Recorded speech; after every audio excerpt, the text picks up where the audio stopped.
যুদ্ধবাজ মার্কিন president Donald ট্রাম্পের দেওয়া 48 ঘন্টা আলটিমেটাম যখন শেষ হয়ে আসলো, সেই মুহূর্ত থেকেই আমেরিকা যুক্তরাষ্ট্র এবং ইসরায়েল মিলিতভাবে ইরানের ওপরে মারাত্মক হামলা চালাতে শুরু করেছে আজ বিকেল থেকেই। আর এই হামলাতে এতদিনের পূর্ব নির্ধারিত এনার্জি সেক্টর, ইরান তথা মধ্যপ্রাচ্যের সবচাইতে সেনজিটিভ যে জায়গাগুলো অর্থাৎ এনার্জি সেক্টরে নতুন করে হামলা করা শুরু করেছে ইসরায়েল এবং আমেরিকা। আর তার প্রত্যুত্তরে ইরানের আইআরজিসি মধ্যপ্রাচ্য সহ ইসরায়েলের একাধিক গুরুত্বপূর্ণ পেট্রোকেমিক্যাল স্টেশন, সেনা ছাউনি এবং অস্ত্র তৈরির কারখানাতে আক্রমণ করে এই মুহূর্তে গোটা মধ্যপ্রাচ্যে 28শে ফেব্রুয়ারি ঠিক যেভাবে যুদ্ধ শুরু হয়েছিল, যে বিভৎস ভয়াবহতা দিয়ে আক্রমণ করা হয়েছিল ইরানকে, আর ইরান তার প্রত্যুত্তরে যে পাল্টা মার দিয়েছিল ইসরায়েল এবং ইসরায়েলের বন্ধু আরব রাষ্ট্রগুলোকে, ঠিক একই প্রতিচ্ছবি তৈরি হলো যুদ্ধের 38তম দিনে। এই মুহূর্তে ডোনাল্ড ট্রাম্পের আলটিমেটাম শেষ হয়। আমেরিকা যুক্তরাষ্ট্রের অভ্যন্তরে যখন ডোনাল্ড ট্রাম্পকে নিয়ে হাসাহাসি হচ্ছে, ইরান যুদ্ধে পরাজিত হওয়ার তকমা যখন তার গায়ে সেটে লেগে যাচ্ছে, সেই মুহূর্তে ডোনাল্ড ট্রাম্প ইরানের উপরে মরণ কামড় দেওয়ার চেষ্টা করছে। আর এই চেষ্টাতে ইরানের সিভিলিয়ান ইনফ্রাস্ট্রাকচার, এনার্জি সেক্টর এবং ইলেকট্রিক সেক্টর, সমস্ত সেক্টরকে টার্গেট করে ধেয়ে আসছে মার্কিন এবং ইসরায়েলি আগ্রাসন ইরানের উপরে। আর সেই আগ্রাসনকে প্রতিরোধ করতে আইআরজিসিও মরিয়া হয়ে ইতিমধ্যে আজ বিকেল থেকে আইআরজিসি বেপরোয়া আক্রমণ শুরু করেছে এই জায়নবাদী ইসরায়েল এবং সাম্রাজ্যবাদী আমেরিকার বিরুদ্ধে। আজ বিকেলে ইসরায়েল এবং আমেরিকা মিলিতভাবে ইরানের গুরুত্বপূর্ণ পেট্রোকেমিক্যাল স্টেশন পার্স পেট্রোকেমিক্যাল এবং আসালুয়ে পেট্রোকেমিক্যাল, ছবিতে আপনারা যে দৃশ্য দেখছেন, এই আসালুয়ে পেট্রোকেমিক্যালে ভয়াবহ বোমাবর্ষণ করে ইসরায়েল। অপরদিকে পার্স পেট্রোকেমিক্যাল, ইরানের সর্ববৃহৎ পেট্রোকেমিক্যাল সেন্টার, সেখানেও বোমাবাজি করে, কিন্তু সেখানে অপেক্ষাকৃত কম ক্ষতি হয়েছে পার্সে। আসালুয়েতে এই মুহূর্তে সমস্ত প্রোডাকশন বন্ধ রাখতে হয়েছে, ক্ষতির পরিমাণ ব্যাপক। শুধু আসালুয়ে পেট্রোকেমিক্যালে না, আসালুয়ে পেট্রোকেমিক্যালে ওয়াটার, অক্সিজেন এবং ইলেকট্রিসিটি যে সমস্ত কোম্পানি সাপ্লাই করতো, যেমন মোবিন এবং দামাবান্দ, এই দুই কোম্পানিকেও আক্রমণ করেছে ইসরায়েলি এই সেনারা। পার্স এবং আসালুয়ে পেট্রোকেমিক্যালে আক্রমণ করা হয়েছে, এই খবর দানবীয় কায়দায় যখন ইসরায়েলের প্রতিরক্ষা মন্ত্রী ইসরায়েল কাটস যখন ঘোষণা করলেন, তার অব্যবহিত পরেই ইরান কুয়েতে লুকিয়ে থাকা মার্কিন সেনা, কুয়েতের বুবিয়ান দ্বীপে আত্মগোপন করে থাকা মার্কিন সেনা ছাউনির উপরে মিসাইল হামলা চালানো হয়। এই হামলাতে বেশ কয়েকজন মার্কিন সেনা হতাহত হয়েছেন বলে খবর। ইরানের মিলিটারি স্পোকসপারসন ইব্রাহিম জুলফাগারি জানিয়েছেন, the operation on Bubiyan Island resulted in the killing and wounding of a large number of American personnel at multiple gathering points. তিনি স্পষ্টত জানিয়েছেন, ইরানের এই আক্রমণে বেশ কয়েকজন মার্কিন সেনা নিহত এবং বেশ কয়েকজন আহত হয়েছেন। আহত মার্কিন সৈনিকেরা কুয়েতের 3টি গুরুত্বপূর্ণ হাসপাতালে এই মুহূর্তে ভর্তি রয়েছেন। এই ঘটনার সূত্রপাত 2 দিন আগে কুয়েতের ক্যাম্প আরিফজান, এই ক্যাম্প আরিফজানে বেশ কিছু মার্কিন সেনা আত্মগোপন করেছিল বলে খবর যায় ইরানের কাছে। আর তখন ইরান হামলা চালায় এই ক্যাম্প আরিফজানে। আক্রান্ত হওয়ার পর মার্কিন সেনাদেরকে নিরাপদ আশ্রয় হিসেবে এই বুবিয়ান আইল্যান্ডে পাঠিয়েছিল মার্কিন ইন্টেলিজেন্স। কিন্তু বুবিয়ান দ্বীপে যে মার্কিন সেনারা লুকিয়ে রয়েছে, এই ইন্টেলিজেন্সও শেষ পর্যন্ত ইরানের কাছে পৌঁছয়। আর আজ ইরানে হামলার প্রত্যুত্তরে আইআরজিসি হামলা চালায় বুবিয়ান আইল্যান্ডে, তাতে এই মার্কিন সেনাদের বিপর্যয় ঘটে। আহত সৈনিকরা এই মুহূর্তে কুয়েতের আলী আল সালেম হসপিটাল, মোহাম্মদ আল আহমেদ হসপিটাল এবং সালে আল সাবা হসপিটাল, এই 3 হাসপাতালে ভর্তি রয়েছে। তারা জখম অবস্থায় চিকিৎসা দিচ্ছেন কুয়েতের এই হাসপাতালগুলোতে। এই বিষয়ে পুঙ্খানুপুঙ্খ তথ্য রয়েছে ইরানের হাতে। তবে এই খবর কুয়েতের স্বাস্থ্যমন্ত্রী জানিয়েছেন যে মার্কিন সেনারা আহত হওয়ার পর কুয়েতের এই 3টি গুরুত্বপূর্ণ হাসপাতালে এই মুহূর্তে ভর্তি রয়েছেন। আর বুবিয়ান দ্বীপে শুধু মার্কিন সেনা নয়, এখানে থাকা গুরুত্বপূর্ণ আমেরিকান অ্যাসেটস, এই স্যাটেলাইট কমিউনিকেশন সিস্টেমকেও ধ্বংস করেছে ইরান। আরো আক্রমণ চালিয়েছে আমেরিকার এই বুবিয়ান দ্বীপেই অত্যন্ত গুরুত্বপূর্ণ সামরিক গোলা বারুদ, অস্ত্রশস্ত্রের ব্যাপক ভান্ডার রয়েছে এই দ্বীপে, সেই অস্ত্রের ভান্ডারেও আক্রমণ চালিয়েছে ইরান।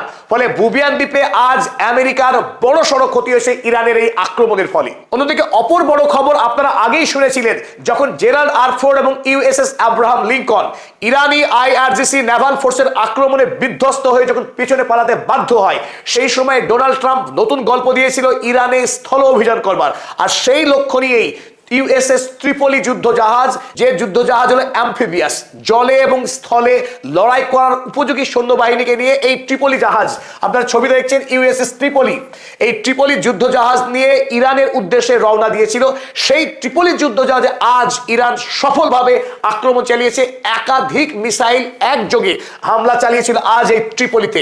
ফলে ত্রিপলিতে সেই সময় প্রায় 3000-এরও অধিক সেনা মজুদ ছিল, সেই অবস্থাতেই আক্রমণ চালানো হয়েছে। তারপর এই ত্রিপলির যুদ্ধজাহাজ এই মুহূর্তে দক্ষিণ ভারত মহাসাগরের দিকে পালাতে শুরু করেছে। আর এই ত্রিপলির যুদ্ধজাহাজে বেশ কিছু ফাইটার জেট ছিল, আর ছিল দুটি বৃহৎ ক্যারিয়ার, যে ক্যারিয়ারে করে মার্কিন সেনাদেরকে স্থলযুদ্ধের উদ্দেশ্যে বহন করে নিয়ে যাওয়ার ব্যবস্থা ছিল।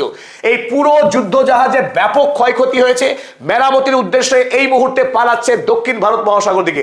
আপনারা ইতিমধ্যেই অবগত আছেন ইউএসএস জেরাল্ড আর ফোর্ডে ইরানি আইআরজিসি বাহিনী যে হামলা চালিয়েছিল, তার ফলে এখন 2 বছরের জন্য গ্রিসে নিয়ে যাওয়া হয়েছে মেরামতির জন্য। অন্যদিকে আব্রাহাম লিঙ্কন আরো একবার আক্রান্ত হয়েছে 2 দিন আগেই। তাই ভ্যাম্পায়ার ডোনাল্ড ট্রাম্প তিনি যুদ্ধ জাহাজের ইরানকে ভয় দেখানোর, কাবু করার যে বন্দোবস্ত করেছিলেন, সেই বন্দোবস্ত এখন সম্পূর্ণরূপে ব্যর্থ হয়েছে।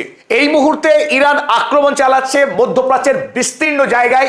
সমস্ত খবর এখনো ডিটেল আমাদের হাতে আসেনি, তবে তাসনিম নিউজ এজেন্সি, ইরানের সরকারি নিউজ এজেন্সি তাসনিম, তারা মাত্র 8 ঘন্টা আগে যে আপডেট দিয়েছে, সেই আপডেট মোতাবেক আপনাদের সামনে আমরা কিছু খবর পরিবেশন করছি।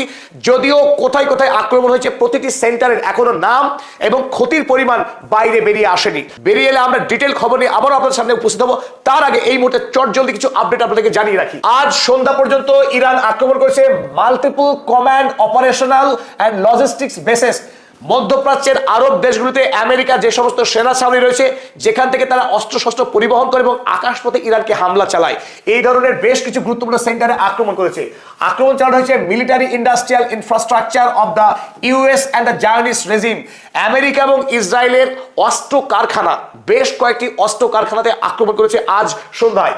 স্ট্র্যাটেজিক সেন্টার্স ইন হাইফা, হাইফাতে আরো একবার আক্রমণ হয়েছে। Location of Israeli military forces in Petah Tikva, এই পেতা টিকভাতে ইসরায়েলের বেশ কয়েক হাজার সৈন্য মজুদ রয়েছে, সেই সেন্টারে আক্রমণ করছে আজ ইরান। তবে কতজন সেনা নিহত হয়েছেন বা আহত হয়েছেন তার কোনো সঠিক খবর এখনো পাওয়া যায়নি। Chemical companies and factories in Beersheba, ইসরায়েলের বীরশেবাতে যেখানে পেট্রোকেমিক্যাল কারখানা রয়েছে, সেই পেট্রোকেমিক্যাল কারখানাতে আক্রমণ করছে ইরান প্রত্যুত্তরের জবাবে। কারণ আজকেই পার্স এবং আসালুয়ে পেট্রোকেমিক্যালে হামলা চালিয়েছিল ইসরায়েল, তার প্রত্যাঘাত হিসেবে এই বীরশেবার পেট্রোকেমিক্যালে হামলা চালিয়েছে ইরান।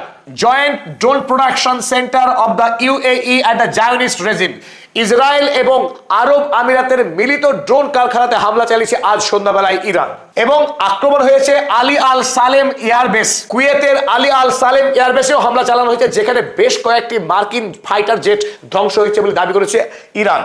তবে 28 ফেব্রুয়ারি প্রথম যেদিন যুদ্ধ শুরু হয়েছিল, তারপর আজকে যুদ্ধের 38তম দিন, দ্বিতীয় বৃহত্তম যুদ্ধের দিন হিসেবে সূচিত হয়ে থাকবে। কারণ আজ ভয়াবহ মোড় নিয়েছে যুদ্ধ। এই মুহূর্তে ডোনাল্ড ট্রাম্পের দেওয়া 48 ঘন্টার আলটিমেটাম শেষ হচ্ছে আজ রাত 8:30টায়। আর তারপরে ইসরায়েল এবং আমেরিকা তারা ইরানের উপরে দানবিক আক্রমণ চালাবে বলে আশঙ্কা করা হচ্ছে। ইরানের অসংখ্য ব্রিজ, পাওয়ার হাউস, পেট্রোকেমিক্যাল এবং এনার্জি সেক্টর, বিশেষ করে পেট্রোকেমিক্যাল এবং গ্যাস ফিল্ড, অয়েল ফিল্ডে আক্রমণ হওয়ার সম্ভাবনা রয়েছে। তাই আগামী দিনে পৃথিবী এক ভয়ঙ্কর ভবিষ্যতের দিকে এগিয়ে চলেছে। পৃথিবীতে জ্বালানির দাম যে বাড়বে কথা নিশ্চিত করে বলা যায়। আগামী দিনে সার এবং পেট্রোকেমিক্যাল প্রোডাক্টের দারুণ সংকট দেখা দেবে। তাই ইরান যুদ্ধ আরো মারাত্মক, আরো ভয়ঙ্কর দিকে মোড় নিল আজ সন্ধ্যায়। আমরা বিশ্ববাসীর যুদ্ধের এই ভয়াবহতা থেকে উদ্বিগ্ন এবং আশঙ্কায় প্রহর গুনছি। আগামীকাল থেকে যুদ্ধ আরো প্রাণহানির আশঙ্কা রয়েছে, ব্যাপক ক্ষয়ক্ষতির। ভারত বাংলাদেশ থেকে যে অসংখ্য মানুষ মধ্যপ্রাচ্যে কর্মসূত্রে এই মুহূর্তে অবস্থান করছেন, তাদের জীবন নিয়েও তৈরি হচ্ছে উৎকণ্ঠা। তাই সব মিলিয়ে মধ্যপ্রাচ্যের অবস্থা অগ্নিগর্ভ। আমরা উৎকণ্ঠায় রয়েছি এবং প্রতিটি ঘটনার আপডেট নিয়ে আপনাদের সামনে আবারও হাজির হব। তার প্রতিশ্রুতি দিয়ে শেষ করলাম এই নিবেদন।